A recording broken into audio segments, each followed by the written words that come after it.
देखते हैं fusion finance का। फ्यूजन फाइनेंस का Q1 FY27 का रिजल्ट आ गया है, रिजल्ट बहुत अच्छा है। यहाँ पे हम फटाफट रिजल्ट को एनालिसिस करेंगे सुपरफिशियली, फिर चार्ट को देखेंगे। We don't go very deep in that. अगर आपको देखना हो तो फ्यूजन फाइनेंस से मैंने पूरा का पूरा टेक्निकल और फंडामेंटल एनालिसिस का एक वीडियो बनाया हुआ, आप जाके देख सकते हो। तो देखो यहाँ पे असेट अंडर मैनेजमेंट जिसको लोन बुक करते हैं वो बढ़ा है 4% से। डिसबर्समेंट में डिग्रोथ आया है ऑन Q1Q बेसिस। और बहुत अच्छी चीज मुझे ये लगी ना कि इस कंपनी का जो पीपीटी आया ना उसमें जो जहां से शुरुआत होता है फाइनेंशियल मैट्रिक्स का कंपैरिजन उन्होंने Q1Q किया, विच is very good for the financial sector. ठीक है, तो कंटिन्यूइंग दैट 4% ग्रोथ आया AUM में। नेट इंटरेस्ट इनकम बढ़ा है 6%, NIM बढ़ा है, आपका ओपेक्स 1% बढ़ा है। अभी ध्यान से समझना, AUM बढ़ा है 4%, नेट इंटरेस्ट इनकम बढ़ा है 6%, ओपेक्स बढ़ा है 1%। तो इससे क्या एविडेंट होता है कि कॉस्ट टू इनकम जो रेशियो होगा वो कम हो गया होगा।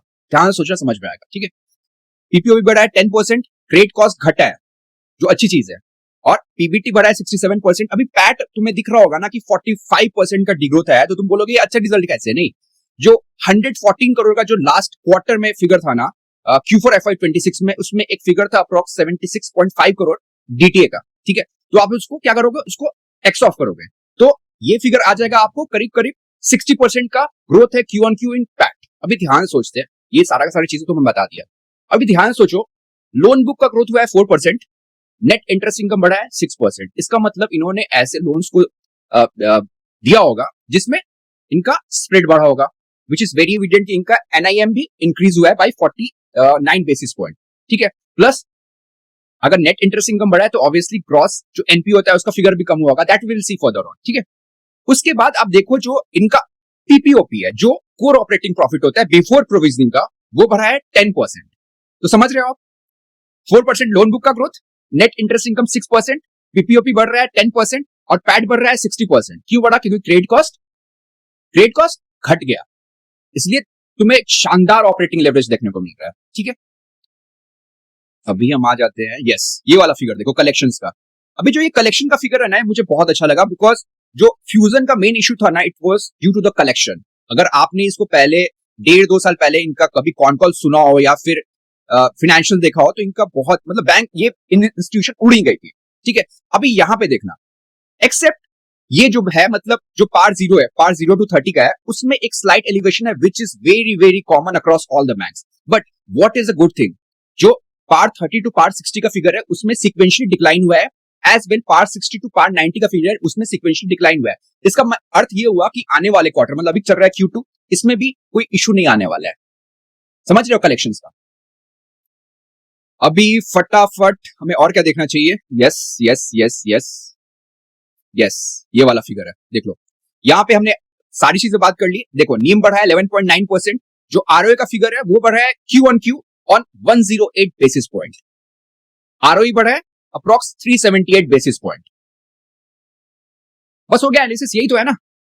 सारे इंपॉर्टेंट चीजों में फ्यूजन फाइनेंस और due to the Sanjay sir. अभी संजय सर को जो लोग नहीं जानते हो, Sanjay sir is the MD and CEO of Fusion. उनका जाके ट्रैक रिकॉर्ड देखना, जब भी कोटक में भी थे, जब भी थे, फाड़ के बंदा काम करते हैं। एंड मैं हमेशा बोलता हूं ना, एक आदमी चेंज लाता है यार, और फ्यूजन फाइनेंस में वो चेंज संजय सर ला रहे हैं। ठीक है, अभी फटाफट जाते हैं फ्यूजन फाइनेंस का चार्ट देख लेते हैं। चार्ट क्या है? ये है वीकली टाइम फ्रेम पे चार्ट। ठीक है, अभी इसको मैंने कैसे पिक किया था, मैं सिंपल सा लॉजिक बता रहा हूं, तुम ना इसको बस देखना, कोई ज्यादा दिमाग नहीं लगाना। ठीक है, ये देख लो, पहला, इससे पहले क्या पोजीशन बना था, इससे पहले पूरा का पूरा डिस्ट्रीब्यूशन का पैटर्न बना हुआ था यहाँ पे, विच इज वेरी एविडेंट। ठीक है, और देखो यहाँ पे तो गैप बना हुआ है, उसके बारे में बाद में बात करेंगे जब प्राइस वहां पहुंचेगा।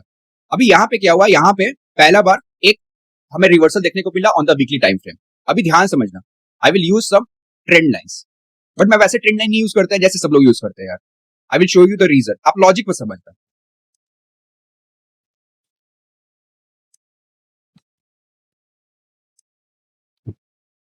ठीक है, आप यहाँ पे देखो, यहां से जो मैंने एलिवेट कर रहा है, ट्रेंड लाइन को एलिवेट कर रहा है, वो तो एक एंगल होता है ना, एलिवेट है तो उसका एक सर्टेन एंगल होगा, इफ यू अंडरस्टैंड, अगर अपने 7 to 9 स्टैंडर्ड में पढ़ाते हैं। ठीक है, तो यहाँ पे जो एलिवेशन दिख रहा है, यहां से स्टिप दिख रहा है, उसके बाद ना ये सबड्यूड होता गया, मतलब नीचे आते गया। अगेन आप यहां से देखो, ठीक है, ये कब है? 30 मार्च 2026, मतलब जिस दिन Q4 FY26 खत्म हुआ, आपको ये दिखेगा एलिवेशन मिल रहा है, मतलब मार्केट वॉज डिस्काउंटिंग की, मतलब मार्केट को लग रहा है कि यहाँ पे कुछ अच्छा होने वाला है। ये तो हो गई पहली चीज।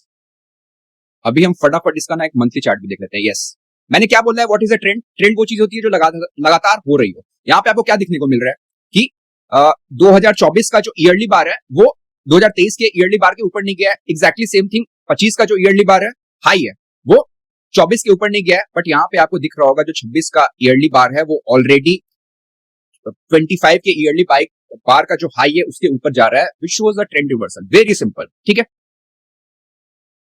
अभी हम फटाफट चलते हैं यहाँ पे डेली टाइम फ्रेम पे। यस,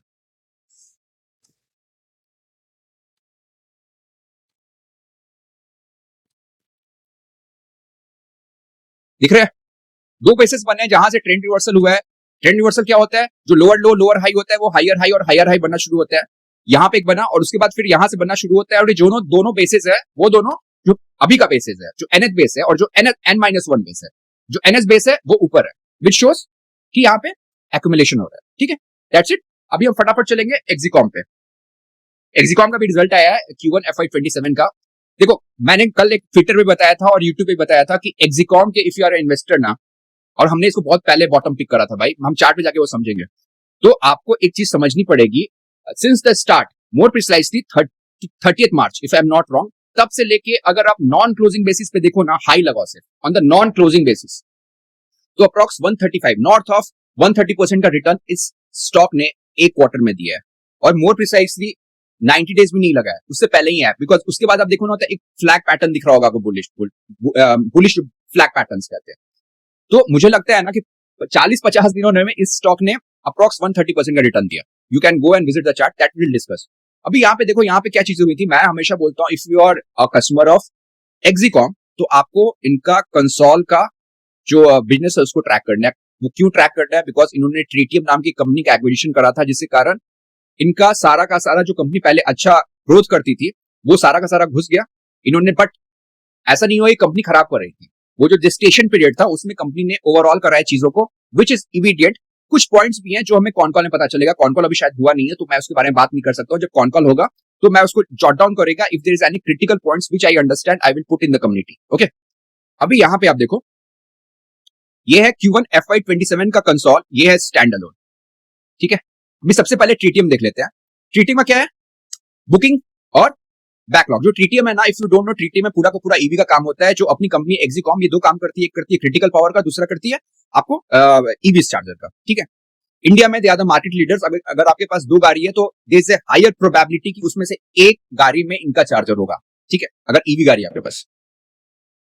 यस, तो आप देखो ईयर ऑन ईयर यहाँ पे देखना पड़ेगा। ईयर ऑन ईयर क्यों देखना है? बिकॉज Q4 FY26 जो होता है, जब भी Q4 इस धंधे का आप जाके देखोगे तो ये पैटर्न रहा है। Q4 में मार्च मैं मार्च बोल रहा हूँ, लार्ज जो बुकिंग होती है ना वो होती है बिकॉज वो ईयर एंड होता है। तो ईयर एंड में टिपिकल होता है, तो आपको इसको ईयर ऑन ईयर कंपैरिजन करना पड़ेगा, ठीक है, कंसोल को भी स्टैंड अलोन को भी।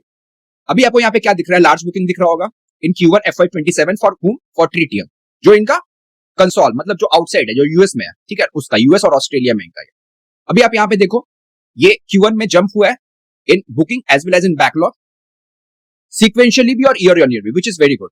कंपनी क्या बोली है कि कंपनी का कहना है कि बाई Q4 FY27 जो कंसोल बुक है वो इबिटा पॉजिटिव हो जाएगा, विच इज वेरी गुड। अगर ऐसा होता है तो एक और बड़ा टर्न अराउंड यहाँ पे क्रिएट हो सकता है, ठीक है। अब हम फटाफट देख लेते हैं फाइनेंशियल हाइलाइट्स को। फाइनेंशियल हाइलाइट्स क्या है? ये स्टैंड अलोन है। स्टैंड अलोन में यहाँ पे इंडिया का धंधा है। यहाँ पे क्रिटिकल पावर में आपको ज्यादा दिखेगा और ईवी है ना एज कंपैरिजन कम दिखता है। और अब जाओगे जब स्टैंड में कंसोल में, तो वहां पे उल्टा है। वहां पे मेन जो धंधा है ना इनका वो है ईवीज का। अभी यहाँ पे देख लो आप फटाफट, ये क्या है? रेवेन्यू है, आपको दिखेगा क्रिटिकल पावर का, ईवी का। क्रिटिकल पावर में आपको ईयर ऑन ईयर ग्रोथ दिखेगा 57% का, और ईवीज में ग्रोथ दिखेगा 15% का। यहाँ पे एक चीज समझना है, ये जो क्रिटिकल पावर का ग्रोथ दिख रहा है ना 80% आपको ईयर ऑन ईयर, ये सस्टेनेबल नहीं है। अगर आप कंपनी को पहली बार ट्रैक कर रहे होगे ना, तो इनका बिजनेस मॉडल कैसा होता है ना कि जो क्रिटिकल पावर है वो ग्रो करता है with a CAGR of 10 to 15%। लेकिन पिछले 2 साल में ना ये सबड्यूड था, नहीं आ रहा था। लेकिन जब आता है ना तो फिर जो बैकलॉग का भी कैगर है ना उसको वो कवर कर लेता है। एज एन एग्जाम्पल, मान लो 2 साल से आ रहा होगा कैगर, आ रहा होगा 3-4% का, तो इस साल आ जाएगा 20%। तो आप जब 3 साल का निकालोगे ना, फिर वो 12 से 15% का होता है। तो आप इस फिगर को देखिए, ये मत समझ आना कि ये 80% के हिसाब से ही ग्रो करेगी अपने क्रिटिकल को, ऐसा नहीं होगा, ठीक है, ऐसा नहीं होगा। दूसरा है ग्रॉस मार्जिन का, ठीक है, इबिटा, सारी चीजों में आपको अच्छा दिखेगा। देखो अब हम फटाफट देख लेते हैं कंसोल का।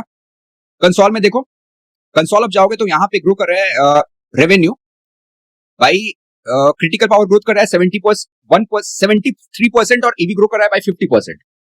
आप अभी समझना, वहां पे ईवी कैसे ग्रो कर रहा है 15%, यहाँ पे ग्रो कर रहा है 50%। मतलब जो कंसोल बुक है, अभी आप समझ पा रहे होगे, जो एक्स इंडिया बुक है वो प्राइमरली ईवी का बुक है, विच इज वेरी वेटेड अगर आप लॉजिकल रीजनिंग यूज करोगे। ठीक है, अभी देखो यहाँ पे ना आपको ग्रॉस मार्जिन में ईयर ऑन ईयर आपको डिक्रीज दिखाई देगा। इसका रीजन क्या है कि जो ट्रीटीएम में पहले बार इन्वेंट्री थी ना वो सस्ता था, लेकिन मीन टाइम सस्ता माल उन्होंने रखा हुआ था इन्वेंट्री में, बट वो हो गया एक्सटिंग्विश हो गया। तो अभी जो नया माल ले रहे हैं ना, जो प्रोक्यूर कर रहे हैं, वो महंगा है, इसीलिए आपको यहाँ पे ग्रॉस मार्जिन में एलिवेटेड दिखेगा। पिछले बार एक ऑन कॉल में कंपनी ने ये बात कही थी, आप जाके सुनना। ठीक है, और पैट का figure which is very good. बस यहाँ पे जाके ना कॉन कॉल में एक चीज समझना पड़ेगा कि जो रॉ मटेरियल कॉस्ट है उस पर क्या इंपैक्ट आ रहा है, वो समझना बहुत जरूरी चीज है। ठीक है, अभी हम फटाफट ना इनका एक्सिकॉम का चार्ट देख लेते हैं। यस, सब हटाओ यार।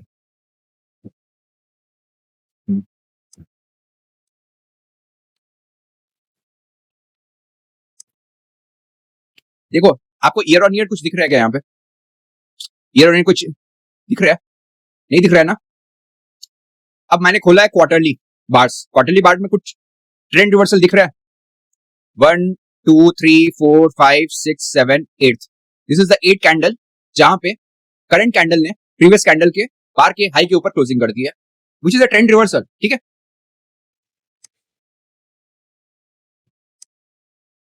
अभी ये स्टॉक कहां पकड़ा गया था? यहाँ पे एग्जैक्टली इसका देखना ना, ये यस 30 मार्च 2026 भाई, मतलब क्वार्टर खत्म होता है और इसमें पोजीशन बननी शुरू हो जाती है। और मैंने आपसे क्या कहा था, इसने नॉन क्लोजिंग बेसिस पे कितने का रिटर्न दिया है? 142%। मैं तो नॉर्थ ऑफ 130 बोला था, 142.53% का इसने रिटर्न दिया है इन जून, अप्रैल मई जून, दैट्स 80 डेज। ठीक है, 80 डेज में इन्होंने इतना रिटर्न दिया है, जिसमें अप्रॉक्स 20 डेज, यस 20 डेज रहा होगा आपका 816, यस 18 डेज रहा होगा आपका हॉलीडेज। सोच लो इतना अच्छा अल्फा इसने क्रिएट किया है।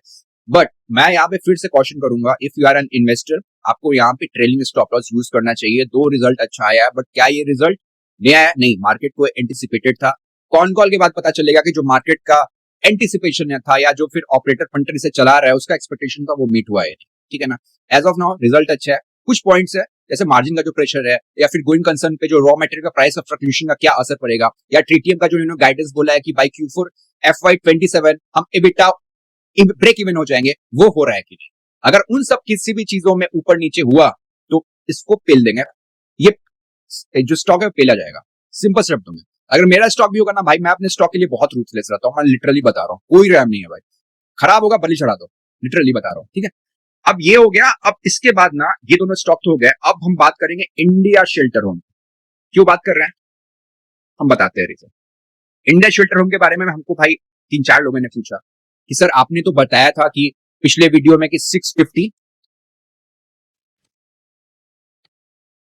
ठीक है यहाँ पे, हाँ मैंने बात करा था ये 650 है ना, ये स्टॉप की तरह काम करेगा। ठीक है, अभी यहाँ पे क्या हो रहा है ना, मैं तुम्हें 1-2 चीजें और बता दे रहा हूँ, ध्यान से समझना।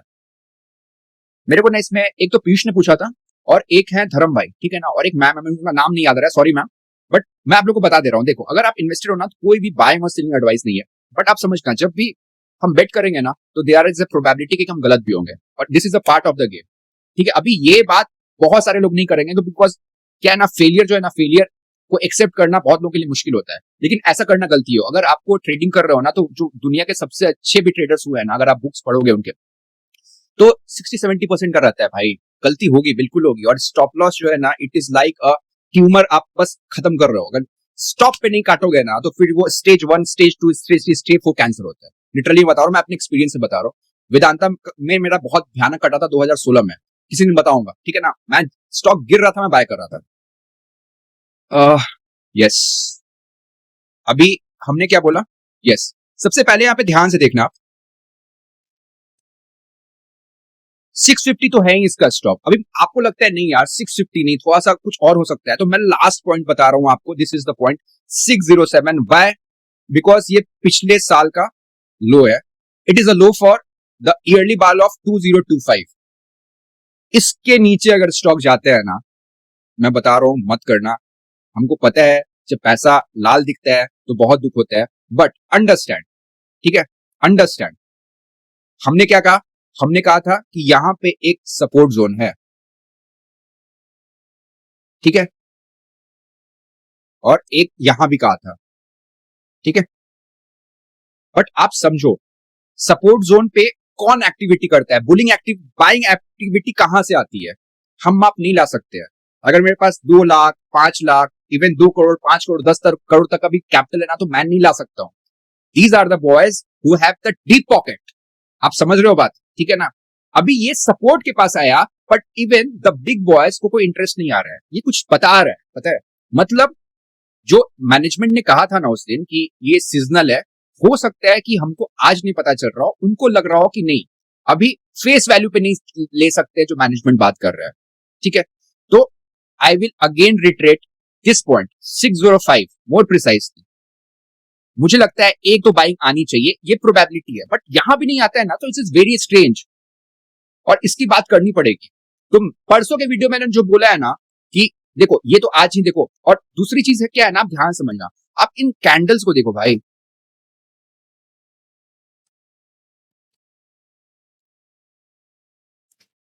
ये क्या बहुत हेवी सेलिंग दिखा रहे हैं यार. और आज का कैंडल देखो, ये कैंडल ना एक वीकली डिमांड पे है, बट साला ये क्या, ये मारूबुजू कैंडल जैसा बना है यार. मतलब परफेक्ट नहीं कहूंगा मैं, but it is a kind of marubozu candle. जो ओपन हुआ है वहीं पे हाई बना है, और जो क्लोज हुआ है वहीं पे लो है. मतलब बहुत पावरफुल सेलिंग आ रही है यहाँ पे, और ये रिटेल नहीं कर सकता. रिटेल मतलब क्या? मतलब जो मैं कहता हूँ ना, डायनेमिक ट्रेडर कर रहा है, मेरे जैसे आपके स्टैटिक ट्रेडर नहीं कर सकते हैं. सो लेट्स, मार्केट हमको हम्बल करेगा और it is a part of the game, ठीक है. लोग नहीं कहते, मैं बोल रहा हूँ यार, गलती होगी. 10 ट्रेड लेंगे, 3 से 4 में कटेगा अपना ये स्टॉक. तो अगर ट्रेडिंग कर रहा होता, अगर इंडिया शेल्टर में पोजीशन होता ना भाई, तो मैं आधा यहां पे उड़ा देता और इसके नीचे ना मैं नहीं रहता. बिकॉज अगर पहला इंडिकेशन मिल रहा है ना, हल्का फुल्का ट्रीटमेंट करके अगर आदमी सही होता है तो सही है, फिर बाद में केमोथेरेपी क्यों लेनी है स्टेज 4 पे जाके? समझ रहे हो बात, ठीक है. तो ये वीडियो सबसे इंपॉर्टेंट है, ये पार्ट आज के वीडियो का, ठीक है. हमको ऐसे भी शेयर के बारे में बात करनी है जो फेल हो गया. अब हम बात नहीं करेंगे तो बहुत सारे लोग को ऐसा लगेगा कि जब दूसरे लोग बात करते हैं ना, देखो बहुत सारे लोग आपको क्या होता है ना, फोमो देंगे. जब कोई स्टॉक आएगा ना और उन्हें कभी बात कर रहा होगा, तो आपको जब बात करेंगे कि I am holding this stock and the stock is of 10%, 15%, 50%, 100%, तो आपको क्या लगता है ना, as an investor I tell you, I will go in your shoe, आपको लगता है ना एम आई ए लूजर? लगता है दिल पे बताना, ठीक है. ऐसा नहीं है भाई, it is a part of the game. जो दुनिया के अच्छे ट्रेडर्स हुए हैं ना, एड सुकर्ट, आप नाम ले लो आप, ठीक है, जेसी लिवरमोर, अरे उन लोगों का राय 10 में से 50-60% पे किया है, बट वो जब लूज करते हैं, छोटा लूज करते हैं, जब लॉस, और जब गेन करेंगे ना भाई, तो 10-15x करते हैं ऑफ द रिस्क. ऐसे करो आप. और आप जो भी कर रहे हो ना, आप कुछ मत करो, आप मूविंग एवरेजेस यूज करना शुरू कर दो. और भाई मैं बता रहा हूं, मैं अपने बारे में नहीं बता रहा हूं, मैं तो बहुत छोटा मोटा आदमी हूं. दुनिया के ग्रेटेस्ट ट्रेडर्स ने यूज किया हुआ है मूविंग एवरेज, और करते हैं आज के डेट में. आप बुक्स पढ़ो, एड सिकोटा के बारे में पढ़ो, वो कितना यूज करते हैं. अभी एड सिकोटा से बड़ा तो कोई ट्रेडर नहीं है ना इंडिया में, ठीक है. बहुत सारे लोग इंडिया में क्या है ना भाई, मैं सही बता रहा हूँ यार, लोग पढ़ाई लिखाई तो करेंगे नहीं, लेकिन मजाक उड़ाएंगे. आप यूज करना शुरू करो. आप जो एंट्री ले रहे हो ना, जो भी एंट्री ले रहे हो आप उसको ना सिस्टमेटिक करो.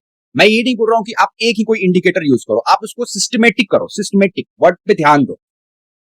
मतलब एक सिस्टम होना चाहिए आपका, जो भी हो, आप टेक्निकली मत करो, मतलब एक सिस्टमेटिक करो. आप फोमो बेस्ड ट्रेडिंग मत किया करो, मैं आपसे हाथ जोड़ के बोल रहा हूं सबसे. और गलती है ना, देखो स्टॉप जाएगा, it is the part of the game, जाएगा. और इसको ना एकदम कॉलर उठा के एक्सेप्ट करो. अगर तुम्हारा स्टॉप हिट नहीं हो रहा है ना, तो तुम फिर वर्चुअल ट्रेडिंग कर रहे हो. लिटरली बता रहा हूं, फिर वो बंदा ना फेक कर रहा है. ही और she can't do investing and trading without a stop being hit. अगर कोई बोलता है ना कि 10 स्टॉक या 20 स्टॉक है, उसका स्टॉप नहीं हिट हो रहा है, तो वो ब्लफ कर रहा है आपसे. I will be very direct to you, ठीक है. और जो परसों मैंने बात की थी ना, वो तेरे साथ फेल हो रहा है. I am getting humble today, और मैं एक्सेप्ट करता हूं इसको, सही बता रहा हूं. जो लास्ट रिसॉर्ट रहेगा वो ये रहेगा 606. इसके बाद तो भाई क्या है ना, कि जो करते हैं ना, थ्रो द टॉवेल.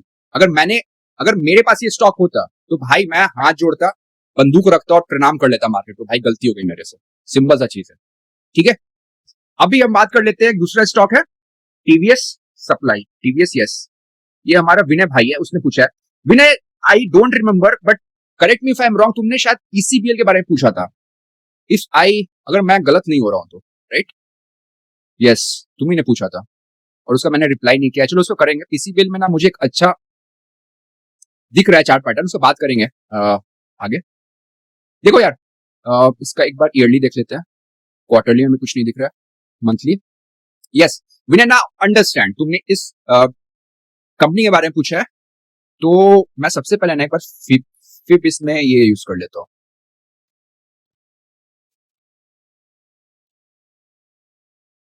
यस, यहां पे देखो यार, यहां पे क्या है ना विनय, यहां पे दो सप्लाई जोन है, ठीक है। ये पॉइंट कौन सा है, ये पॉइंट है 146.26, 147 का। So as per the monthly time frame it is not in a trend reversal zone, ठीक है। अब हम फटाफट आते हैं वीकली टाइम फ्रेम पे। वीकली टाइम फ्रेम पे यहां पे हमने ड्रॉ कर दिया और हम चेक करते हैं यहां पे क्या हो रहा है, वेट करना।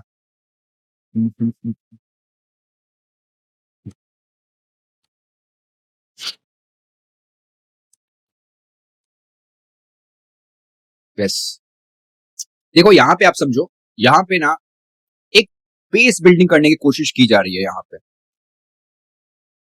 ठीक है। और यहाँ पे एक बेस बिल्डिंग दिख रहा है, but at the current juncture ना I will not suggest anyone to make a position here, मतलब बाइंग करने की सलाह नहीं दूंगा, ठीक है। क्योंकि एक मिनट, और एक चीज मैंने बताया नहीं, yes yes, I just miss this point. मैं फिर जाता हूँ मंथली टाइम फ्रेम पे। मंथली टाइम फ्रेम में विनय एक ट्रेंड रिवर्सल हो रहा है, छोटा सा कैंडल स्टिक में, समझना। जो ट्रेंड रिवर्सल होगा ना वो चार्ट्स पे भी हो सकता है, कैंडल स्टिक पे। मैं दोनों चीज फॉलो करता हूँ भाई। 1 2 3 4 5, ठीक है, 1 1 2 3 4 5, yes. This is the fifth candle जो अपने प्रीवियस कैंडल के लो के नीचे जा रहा है। कहां पे जा रहा है, एट द सप्लाई जोन। वो सप्लाई जोन क्या है, वो मंथली टाइम फ्रेम पे एक सप्लाई है, मतलब वहां पे एक पंटर है, आप समझो इसको, आप समझो ना एक सीमा है, this is a kind of border and this is a kind of border. ये क्या है, बायर का एरिया है और ये सेलर का एरिया है। सेलर के एरिया के पास, मतलब सप्लाई एरिया के पास पहुंच के जो मंथली में है, उसका जो कैंडल है मंथली कैंडल, वो 5 महीने के बाद ऐसा इंस्टेंस हो रहा है, यस, जहां पे वो अपने प्रीवियस मंथली कैंडल के लो के नीचे जा रहा है, जो बुलिशनेस तो नहीं दिखाता है, ठीक है। अब हम फटाफट ना इसके आ जाते हैं, यस, डेली टाइम फ्रेम पे। अभी ध्यान समझना, मैं यहाँ पे कुछ जोन्स लगा देता हूँ,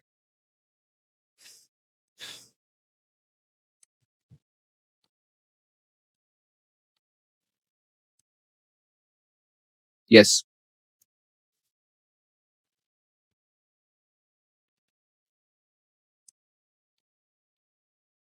ये जो नीचे वाला जोन देख रहे हो ना आप, 90 से 93 का, ये बहुत स्ट्रॉन्ग सपोर्ट की तरह काम करेगा winner, that is the first thing.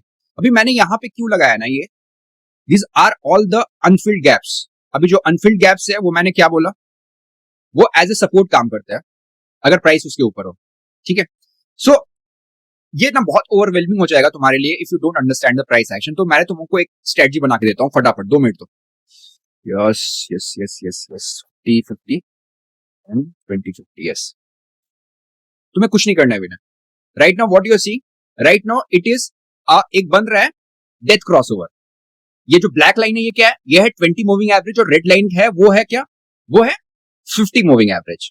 और प्राइस क्या हो रहा है, प्राइस चला गया है दोनों के नीचे, और आज का जो कैंडल है वो क्या है, वो बहुत स्ट्रॉन्ग एक सेल कैंडल है, ठीक है, जिसको मैं कहता हूँ marubozu candle, kind of marubozu candle. वो देखो टेक्स्ट बुक जैसा कुछ नहीं मिलेगा, टेक्स्ट बुक में जो रहता है ना उसमें तो एकदम जो ओपन है वही हाई रहता है, वैसा नहीं रहेगा।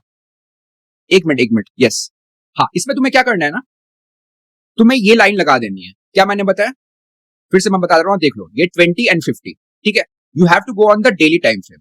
डेली टाइम फ्रेम पे जाने के बाद ना तुम्हें इसको, you just have to wait, तुम्हें कुछ नहीं करना है। तुम्हें एक सिचुएशन चाहिए जहां पे प्राइस, ध्यान समझना, जहां पे प्राइस इस तरह का फॉर्मेशन करे,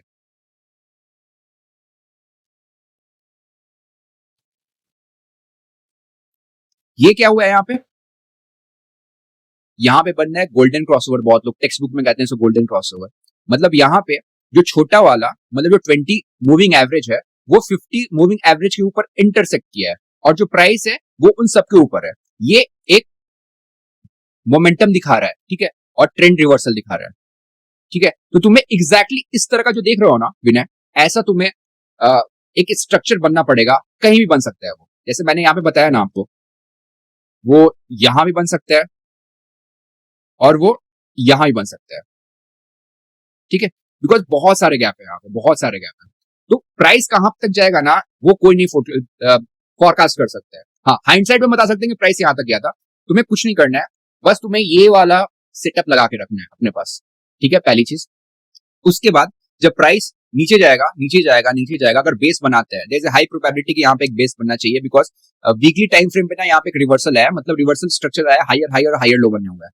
तो जब बेस बनेगा वो, तो तुम्हें वेट करना है कि प्राइस ऊपर जाए 20 मूविंग एवरेज के और 50 मूविंग एवरेज के, और जो 20 मूविंग एवरेज है वो इंटरसेक्ट करे 50 मूविंग एवरेज के, ठीक है। बस ये तुम्हें देखना, ठीक है, समझ गया। और जब प्राइस, मतलब जब ऐसा बन जाएगा, देखो अभी इवेंचुअली क्या होने वाला है, अब इवेंचुअली क्या होगा कि रेड वाला जो ऊपर चला जाएगा और ब्लैक वाला नीचे आ जाएगा, जिसको बहुत लोग कहते हैं, बुक्स में कहते हैं ये डेथ क्रॉसओवर। डेथ क्रॉसओवर मतलब यार सेल करना है, ठीक है ना। तो वैसा हो जाए तो आप एग्जिट कर सकते हो।